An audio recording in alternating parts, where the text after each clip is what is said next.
We're starting off with the case studies as a research method.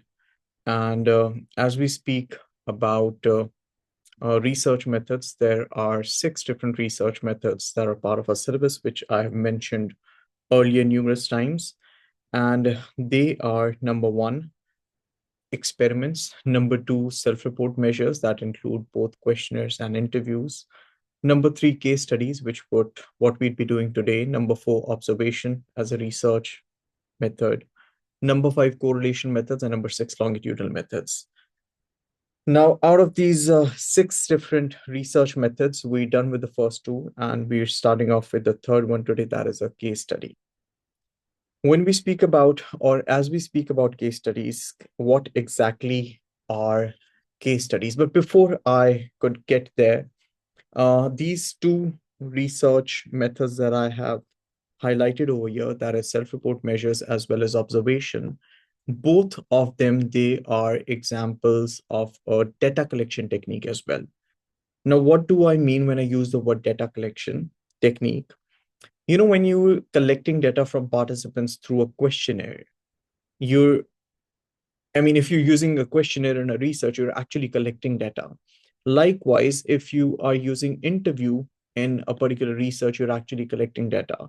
So is the case with observations. If you're observing someone, regardless of the type of observation it is, you're actually collecting data. Besides questionnaires, interviews, and observations, besides questionnaires, interviews, and observations, all the other data, all the other research methods, such as an experiment, such as a case study, such as a correlation method, or such as a longitudinal study, none of them are data collection techniques. Or in other words, even when you're conducting a research through an experiment, even if you're conducting a research through an experiment, you're dependent on an external data collection technique. You're dependent on an extra you're dependent on an independent. I'm sorry, someone messaged.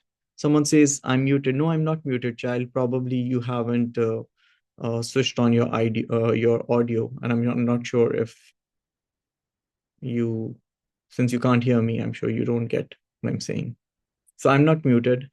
I can see my mic, it works. So yeah, what I was saying is, besides questionnaires, interviews और observation, इनके अलावा कोई भी आप method use करते हैं तो वो मेथड एक डाटा कलेक्शन टेक्निक नहीं है. उसके लिए आपको एक अलग से डाटा कलेक्शन टेक्निक यूज करनी पड़ेगी. Even if we're talking about the example of an experiment, remember I was giving you an example earlier of an experiment where we had spoken about the relationship between the amount of light in a classroom and the uh, concentration level of students, right? So even if you're talking about the relationship between a classroom, even if you're talking about the relationship between the amount of light in a classroom and the concentration level of students, there would be an external data collection technique that you'd have to use. For concentration level, you'd probably have to test students. That could be done through a questionnaire. You could ask verbal questionnaires. That could be done through an interview, or you could observe them. So self-report measures and observation, they're data collection techniques. Besides these, the other four that I've put across in front of, for them, you need a separate data collection technique. Now, having said that, if we move on to what case studies exactly are, when we speak about case studies, a case study is the term you use for a study where there's usually data collected from a single individual, right? If you're collecting data from a single individual, in most cases, and in some cases, it could be a small little group as well. So if you're collecting data from, or if you're collecting information from a single individual, the chances of you getting hold of detailed data is super high, right? So a case study is an in-depth examination of either a single instance, usually focusing on one person, but can include families and institutions. So there are 4 points that I want you all to keep in mind regarding case studies, and inshallah, you won't go wrong. Number one, when you use the word case studies, you're talking about collecting data usually from a single individual. Number two, because you're collecting data from a single individual, the chances of you getting hold of a lot of data is, of course, super high. That increases. Number three, When you talk about case studies, because you're collecting data, because you're collecting detailed data, there's a possibility, there's a chance that you might be using multiple data collection techniques. For instance, if I'm conducting a case study on an individual, I could be using an interview, I could be using a questionnaire, I could be using observation as well. So I could use multiple methods to be able to collect data, which again is referred to as triangulation that I'll explain you in a bit. So the third point, the first point was when you're collecting data from a single individual, which makes it detailed data. The second point, number three, you use multiple methods typically when you're using a case study. And number four, case studies might evolve into, the word I'm using over here is evolve. Case studies might evolve into longitudinal studies as well. What is a longitudinal study? A longitudinal study is a study conducted for a long and extended period of time. A study conducted for a long and extended period of time, we refer to that as a longitudinal study. The word long over here is subjective, it's pretty relative. So a study conducted for a long and extended period of time where you end up recording developmental changes, right? For instance, if you're talking about an individual who has a particular mental illness, over the passage of time, how is it that that mental illness of an individual has changed, or how is it that the symptoms have changed? Have the symptoms increased? Have the symptoms reduced? So when I use the word longitudinal study, I'm referring to a study conducted for a long and extended period of time, provided there are developmental changes that are recorded as well. So these 4 points, I'll re-say them. One, when you're conducting a study where you're collecting data, usually from a single individual. Number two, because it's a single individual, the amount of data that you collect, it's rich, it's in detail, it's in depth. Number three, you typically use multiple methods when you talk about a case study to be able to collect data. Number four, case studies at times evolve into longitudinal studies as well. Now, taking this ahead, Bismillahir Rahmanir Rahim. A case study is an in-depth examination of a single instance, usually focusing on one person, but can include a family or institution. Unlike experiments, remember in an experiment, we have a lot of variables, and the two major ones were the independent variable and the dependent variable. And these two major, along with these, there were other variables as well. One of the variable you were controlling, the other one you were recording a change through. So unlike experiments, case studies don't include or don't involve controlling variables. Instead, case studies gather detailed information. And case studies are able to gather this detailed information using multiple methods, such as you could collect data, like I said, through an interview. You could do that through an observational technique. You could do that through using different testing techniques, testing methods, or you could do this through questionnaires or any other method. They're particularly useful for studying rare cases. This is another important point that I had missed on earlier. So when is it, or why is it that case studies are used? There are some instances, or there are some cases which are very rare and unique. For instance, if I give you an example through our A-level AS psychology syllabus, there's a study under the learning approach that was conducted by Savitr and Silverman that involves the case. It was a case study that involves a young boy who has button phobia, which is also referred to as compaunophobia, or the fear of buttons. Now, how often do you come across individuals who have button phobia? Not very often. So, which is another reason why case studies are usually conducted on single individuals. So, they are particularly useful for studying rare cases or tracking changes over time, such as development in children or individuals with a particular disorder. I've explained all of this to you. Case studies can evolve. They can change into longitudinal studies where the same person or group is observed over a long period of time. Like I was giving you an example of this young boy from the study that was conducted by Savitr and Silverman who had button phobia. He was observed, he was studied for a long and an extended period of time to see how the treatment that he was going through had actually helped him. So taking this ahead, if we move on towards the strengths of case studies, as we speak about the strengths of case studies, because case studies provide us with an in-depth understanding, with detailed information, with rich data, rich as in a lot of data, the chances of our findings being more accurate are higher. Let me re-say that. अगर आप एक case study के अंदर ज्यादा detailed data gather कर रहे हैं, अगर आप एक केस स्टडी के अंदर डिटेल्ड डाटा गैदर कर रहे हैं, तो the chances of the data that you've gathered or the research that you've conducted or your findings of the research, the chances कि आपकी research की findings ज्यादा accurate होंगी वो बढ़ जाती हैं, ठीक है? And remember, I had explained this to you earlier as well. When we use the word, when we or as we use the word validity, validity has to do with accuracy. So the basic understanding over here is the more data you've collected, the more chances there are that the data you've collected would be accurate, which would result in more of accuracy and credibility to your research, which again is a strength.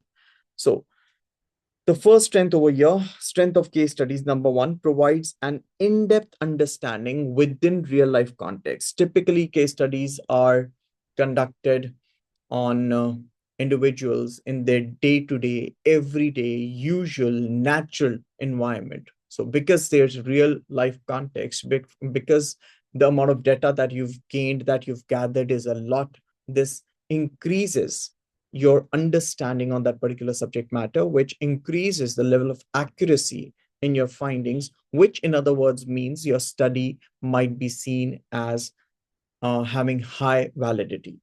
Now, before I proceed to the next strength, a point worth noting at this over here is many students, I've seen them holding very definitive opinions or views about validity and reliability. If you remember, right at the beginning when I was showing you the syllabus, I'd shown you how the Cambridge claims that, or the Cambridge wants you all to know that there's no one single unanimously agreed upon view that we hold in psychology. And especially when you talk about validity or for the matter of fact, reliability, there are certain factors that increase the validity of a particular study and there are certain factors that decrease the validity of a particular study. आप किसी भी scenario की बात करें, कुछ उसके aspects ऐसे होंगे उस पर्टिकुलर सिनेरियो के, उस पर्टिकुलर रिसर्च मेथड के, जिनसे आपकी रिसर्च की एक्यूरेसी बढ़ रही होगी, कुछ ऐसे फैक्टर्स होंगे जिनसे आपकी रिसर्च की एक्यूरेसी कम हो रही होगी.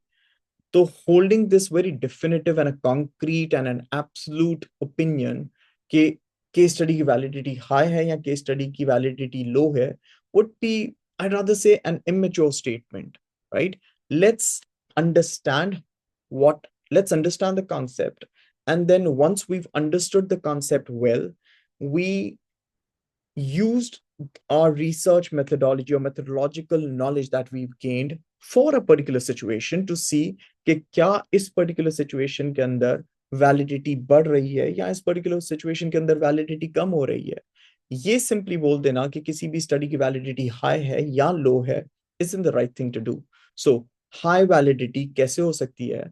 Because case studies provide an in-depth understanding within real-life contexts, which increases the likelihood of the findings of your research being accurate, which in other words means the validity of your study would increase. I hope I've cleared it here. Moving on to the next advantage, we see the word triangulation written over here. What does the word triangulation mean in this context? जब आप एक से ज्यादा methods use कर रहे होते हैं data collect करने के लिए, when you using more than one method to be able to collect data, we use the word triangulation for that. So using multiple methods is referred to as triangulation, if you want to keep it simple and basic and very straightforward. एक से ज्यादा methods use करते हैं जब आप research में data collect करने के लिए, we use the word triangulation for that. So triangulation is using multiple methods. And remember earlier on when I had said, when you're using a case study, you typically use more than one methods. जब आप एक से ज्यादा method use कर रहे हैं data को collect करने के लिए, we use the word triangulation for that. And of course, एक से ज्यादा method आप यूज एक से ज्यादा डेटा कलेक्शन टेक्निक आप इसलिए यूज कर रहे होते हैं बिकॉज आपको अपनी रिसर्च की एक्यूरेसी बढ़ानी है, और अगर आपकी रिसर्च की एक्यूरेसी बढ़ेगी आपकी रिसर्च की वैलिडिटी बढ़ेगी. सो so multiple research methods, yeah, using multiple research methods, using multiple data collection techniques. Like for the same individual, you're interviewing them. For the same individual, you're handing over a questionnaire to them uh, handing a questionnaire to them and asking them to fill it out for you.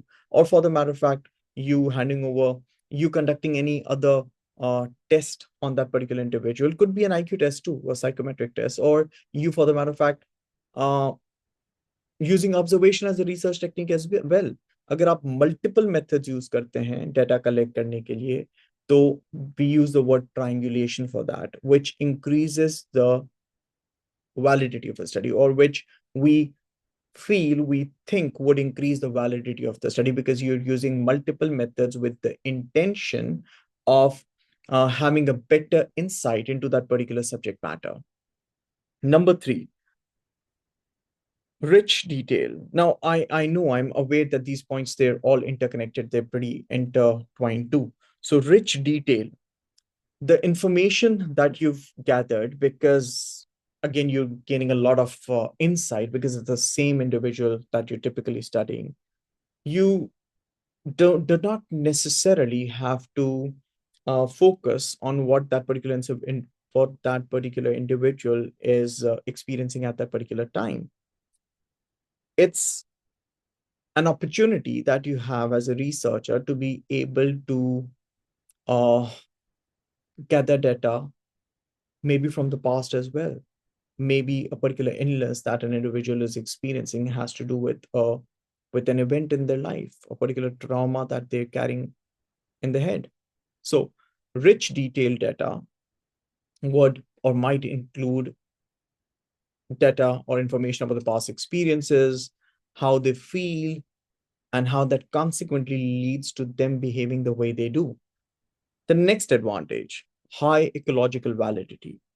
When we use the word high ecological validity, remember it said, has to do with the extent to which you've conducted a research in its normal, natural, day-to-day environment, which leads to the findings of that study being more applicable.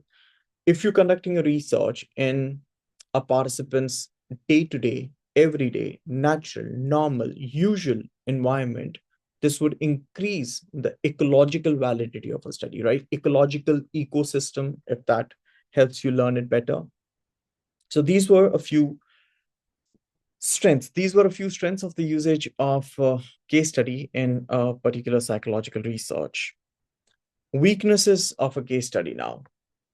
Number one, the first weakness that we have written down over here, because it's the same individual that is being studied for a long and extended period of time. Let's exclude the word long over here, for an extended period of time, because the amount of time that you've spent with that particular individual may be a lot. There's a likelihood of you developing a bond with that individual. I mean, there's always a possibility. We're studying psychology, we're dealing with humans over here. The researcher or the psychologist is a human, and so is the participant. So again, researcher biasness. There's a possibility that the researcher or the psychologist might develop an opinion about the participant, an opinion on the participant, which would make the research biased. And the term we use over here is subjective. What does the word subjective over here mean? A research that includes biasness, we use the word subjective for that. And a research that is not biased, or a research that is not affected by the researcher's opinion, is referred to as an objective research. Subjective versus objective. Objective research वो research कहलाती है जिसके अंदर आपका personal biasness, prejudice, distortion, आपका personal opinion, आपकी personal feelings involve ना हो. Objective research is a research that is free from bias, prejudice, distortion. On the other hand, when we are using the word subjective research वो research कहलाती है जिसके जो biased हो, जो opinionated हो, जो value laden हो, जो biased हो. So Researcher bias, because the researcher is spending a lot of time with the participant, risk of the participants, the risk of the researcher being biased towards the participant is always there because, like I said, humans dealing with humans, which would again be a weakness to this study, to this particular research method. The next one, because you're collecting a lot of detailed information, because you keep on asking for more, because you keep on trying to have a better insight into that particular subject matter, there's always a risk of you stepping into the participant's personal space. You might not even realize it. It might be unintentional, in some cases, intentional too. You might step into the participants. You might not be able to keep in mind that you uh, are not to intrude into someone's personal space, not to ask questions of any personal nature, or by any mean or measure affect the privacy of the participant. So detailed questions might intrude into the personal life of an individual, which is again an ethical issue, which is again an ethical concern, which goes against the ethical guidelines that have been published by the American Psychological Association. Two down, the third weakness here, confidentiality risk. Because, and confidentiality, if you recall, is another ethical guideline that psychologists are expected to be following and keeping in mind while conducting researches. And as we speak about confidentiality here, to begin with, what is confidentiality?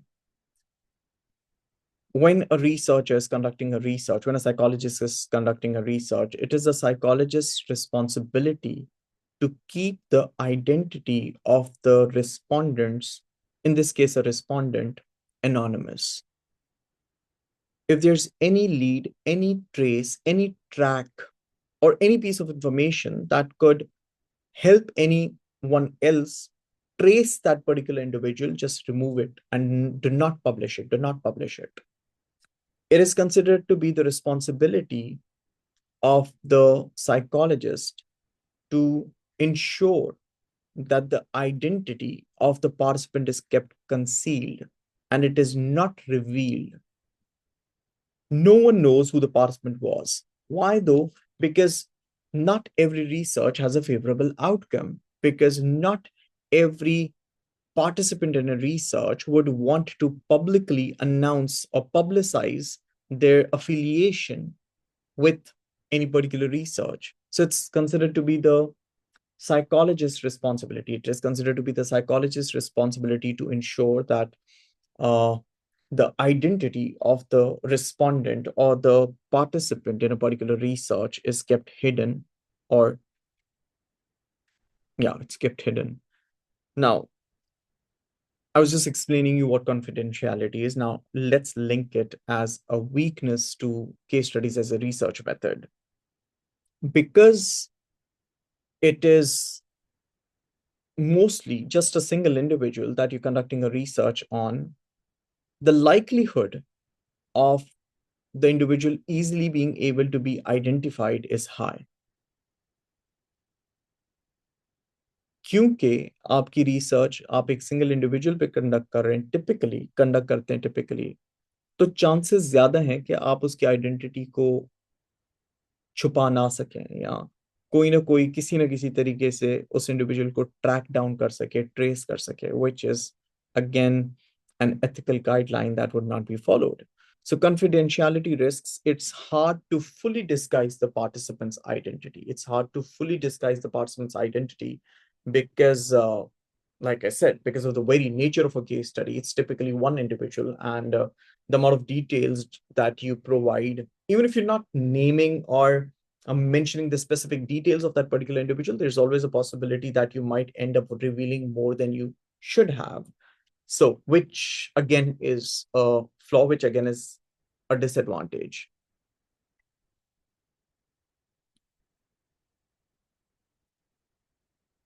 are these strengths for case studies or triangulation? Now, the ones at the top, these were strengths of a case study.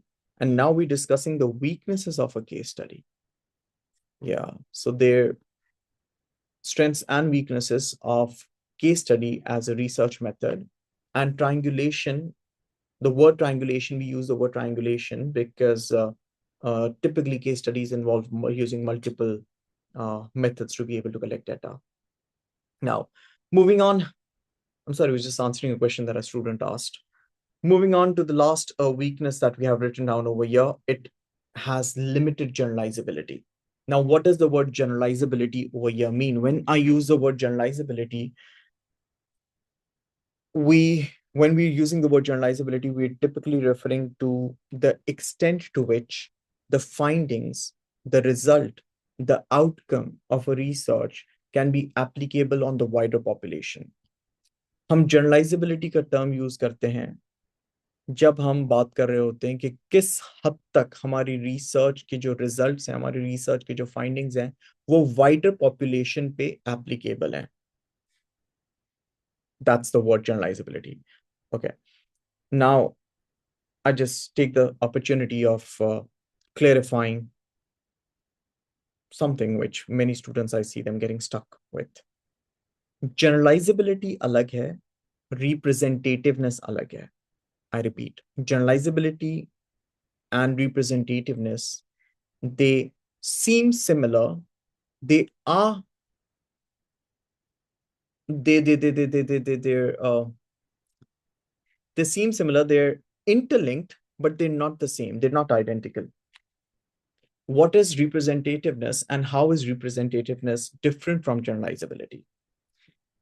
Representativeness का term हम use करते हैं when we're using, I'm just give you a very desi little hack here. Representativeness का term आप use करते हैं जब आप sample की बात कर रहे होते हैं. How representative your sample is of the entire target population, right? Sample का जब आप बात कर रहे होते हैं तो आप representativeness की बात कर रहे हैं. Generalizability का term आप use करते हैं जब आप किसी भी research के outcome, findings या results की बात कर रहे होते हैं. For the findings or for the results of a study to be generalizable, the sample of the study needs to be representative. अगर एक रिसर्च का सैंपल रिप्रेजेंटेटिव होगा तो उस स्टडी की फाइंडिंग्स की जनरलाइजेबिलिटी के चांसेस बढ़ जाते हैं. And in this case if you talk about case study, because यहाँ पे आपका सैंपल टिपिकली एक सिंगल इंडिविजुअल होता है, तो the likelihood that the findings might not be applicable to the wider population increase. Because आपका जो सैंपल था, जिस पर्सन से आपने डाटा कलेक्ट किया था, वो एक सिंगल इंडिविजुअल था, तो आपकी findings, how sure or confident could you be that the findings would be applicable on the wider population? So the chances are super low here, right? Limited generalizability.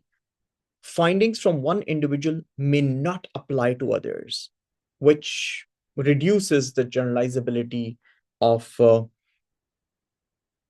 a case study. So these were, initially I tried explaining you what case studies were, and then we went on to discuss the strengths and limitations that we could use to be able to understand case studies. Now, if any one of you has any questions, please feel free to ask. And I'd like to conclude this lesson here. I would have made you do a question or two, but I don't think we have enough of time left with. So yeah, we just conclude this lesson over here.